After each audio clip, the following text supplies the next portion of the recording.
It is my firm belief that the best way to fix the world, a handyman's dream, if ever there was one, is to fix yourself. Stop saying those things that make you weak and ashamed. Say only those things that make you strong. Do only those things that you could speak of with honor.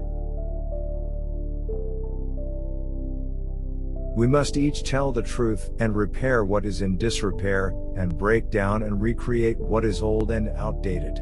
It is in this manner that we can and must reduce the suffering that poisons the world. It's asking a lot. It's asking for everything.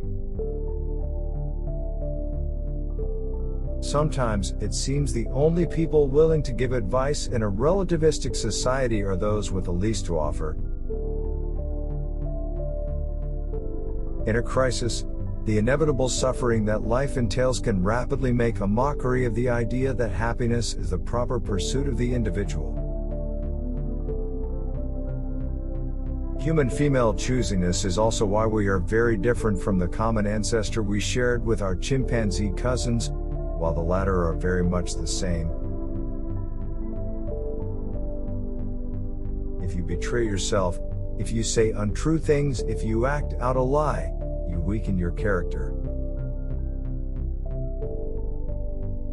You have to articulate your own principles so that you can defend yourself against others taking inappropriate advantage of you, and so that you are secure and safe while you work and play.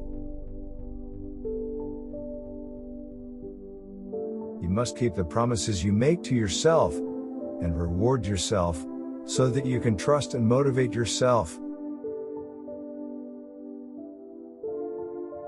You need to determine how to act toward yourself so that you are most likely to become and to stay a good person. You must be cautious, because making your life better means adopting a lot of responsibility, and that takes more effort and care than living stupidly in pain and remaining arrogant, deceitful, and resentful.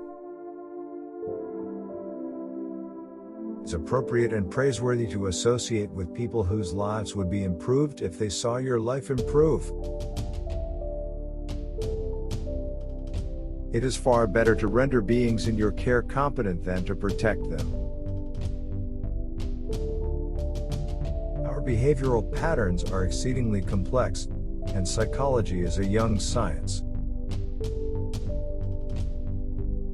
When life suddenly reveals itself as intense, gripping, and meaningful, when time passes and you're so engrossed in what you're doing you don't notice it is there and then that you are located precisely on the border between order and chaos.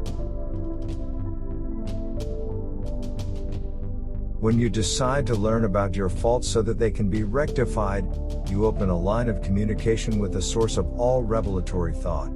Maybe that's the same thing as consulting your conscience. Maybe that's the same thing, in some manner, as a discussion with God. Say what you mean, so that you can find out what you mean.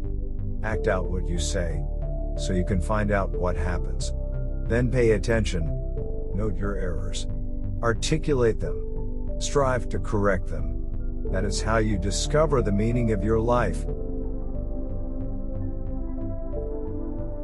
We are increasingly falling prey to the desperation of meaninglessness.